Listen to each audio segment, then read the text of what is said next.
starting with the name of Allah, who is most merciful and very gracious. Welcome to this explainer. Today, we're diving straight into the first part of the Modified Atomic Habits book, the fundamentals. Right now, I just want you to relax. Let go of all that heavy stress from the day, take a slow, deep breath, and let your overthinking quietly fade away. You really don't have to figure everything out right this second.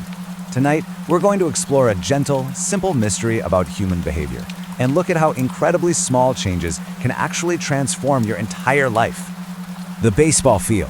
Imagine this. You're in high school, the sun is out, it's the final day of your sophomore year, and you're standing out on the baseball field.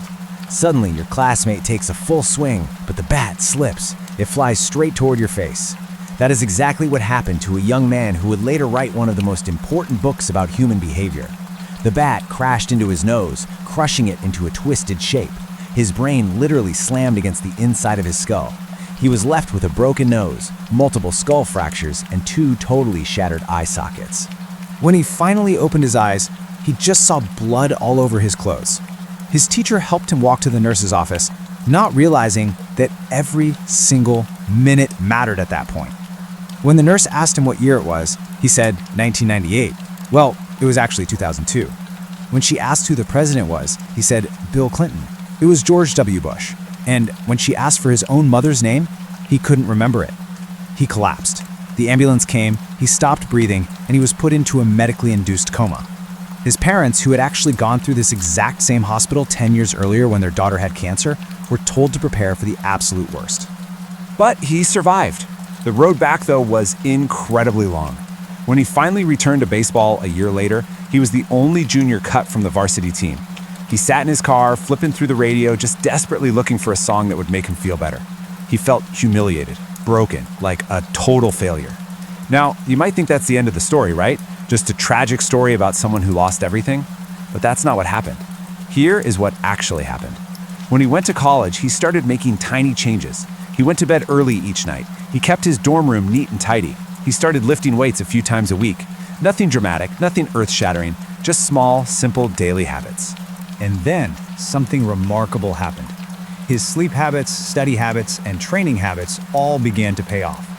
By his senior year, he was selected as the top male athlete at his university. He was named to the academic All-America team. And then, he wrote a book that would change millions of lives. His name is James Clear, and the book is Atomic Habits. The 1% rule. Some people say that big changes require big actions. Many of us think that massive success demands massive action. People believe that to change your life, you need to make some earth-shattering, dramatic improvement that everyone is going to talk about. They think you need to lose 50 pounds in 2 months, build $1 million business in a year, write a book in 30 days, or get a six-pack in 12 weeks. But the reality, it's very different. And this brings us to perhaps the most important idea in the entire explainer, the 1% rule. If you can get just 1% better each day, and you do that for 1 year, do you know what happens? You end up nearly 37 times better. 37 times. Here's the exact math. 1.01 to the power of 365 equals 37.78. A tiny improvement repeated every single day creates something absolutely massive. But the opposite is also true. If you get 1% worse each day for a year, you decline almost completely to 0. 0.99 to the power of 365 equals 0.03. I want you to really think about that. A small choice that seems totally insignificant in the moment determines whether you end up 37 times better or almost at 0. Success or failure, health or sickness, progress or decline. It all comes down to the tiny choices you make every single day. The aggregation of marginal gains. Let me tell you another story.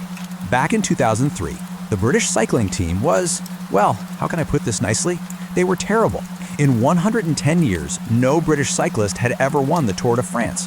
They had won just a single gold medal at the Olympics since 1908.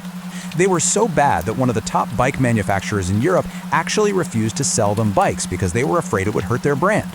Then, they hired a new performance director named Dave Brailsford. He had a strange philosophy. He called it the aggregation of marginal gains. The idea was super simple.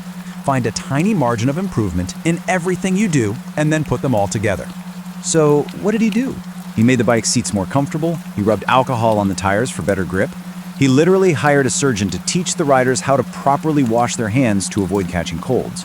He tested different types of massage gels to find the fastest muscle recovery. He even painted the inside of the team truck white so they could spot tiny bits of dust that could affect the delicately tuned bikes.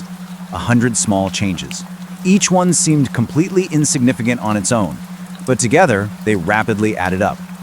Just 5 years later, the British cycling team absolutely dominated the Olympics, winning 60% of the gold medals. Bradley Wiggins became the first British cyclist to win the Tour de France. Chris Froome won it. And again, and again. 5 victories in 6 years. 110 years of absolute failure erased, all by tiny changes. Now, I'm sure you've heard people say that it takes 21 days to build a habit. It's become a really popular saying, but the reality is a lot more interesting. The time it takes depends entirely on the habit itself and the person. In one study, researchers found that it took anywhere from 18 to 254 days for a behavior to become automatic. The true average? It was 66 days. So, if you've tried to build a habit and given up after a month because you thought it should be automatic by now, that is totally normal. Your brain is still rewiring itself. That takes time. You have to be patient with yourself. The melting ice. Imagine you have an ice cube sitting right there on a table. The room is cold. It's 25 degrees Fahrenheit. The ice isn't melting. Now the room slowly warms up. 26 degrees, 27, 28. The ice is still there, looking exactly the same. 29, 30, 31. Nothing happens. Then, 32 degrees. The ice finally begins to melt.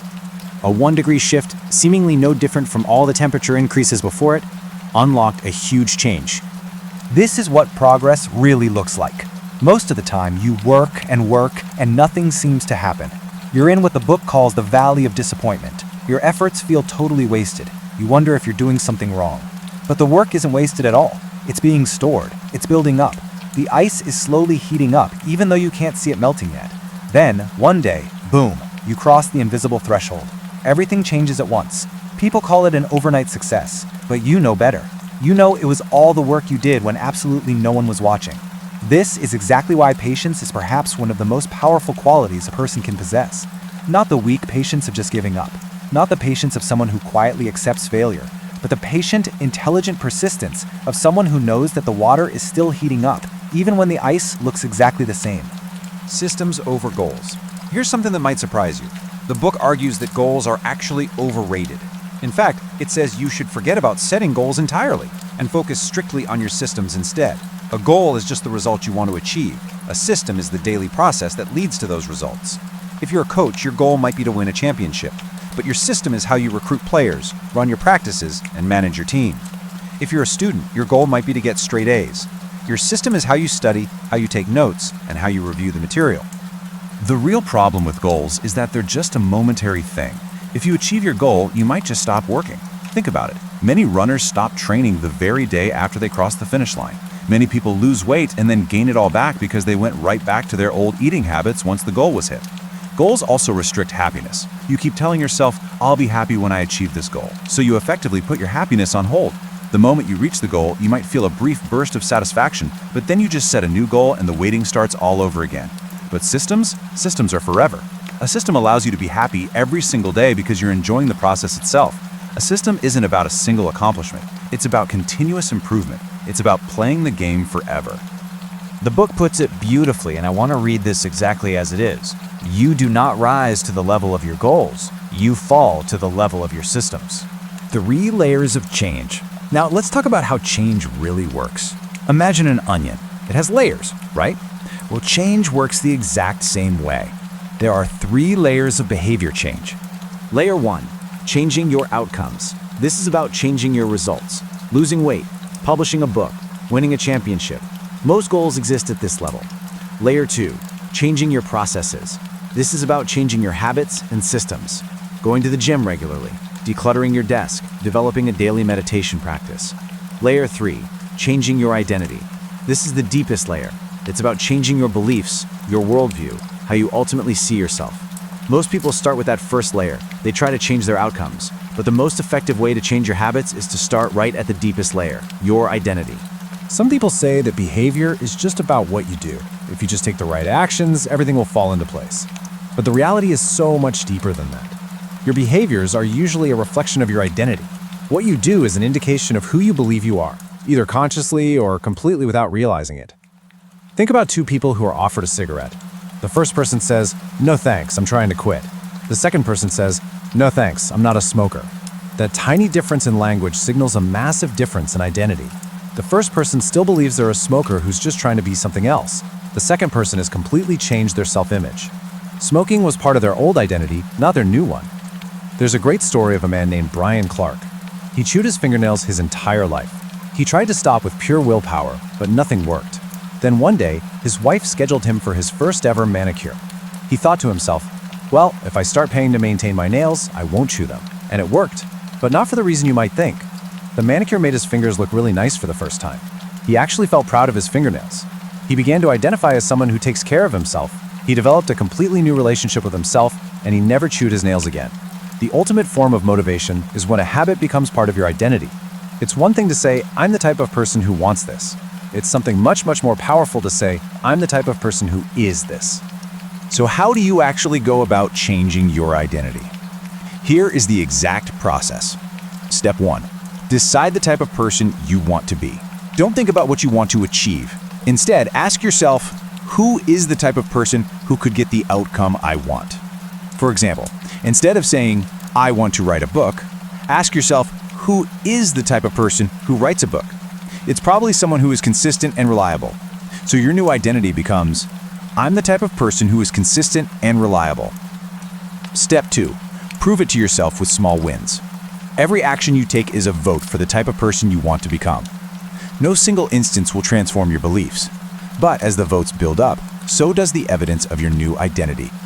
Imagine you're trying to become someone who exercises. On Monday, you exercise. That's one vote for the exerciser identity. On Tuesday, you don't exercise. That's one vote for the lazy person identity. On Wednesday, you exercise again. That's another vote for the new identity. You don't need a unanimous vote to win an election. You just need a majority. Your goal isn't to be perfect. It's simply to win the majority of the time. Some people believe that who they are is set in stone.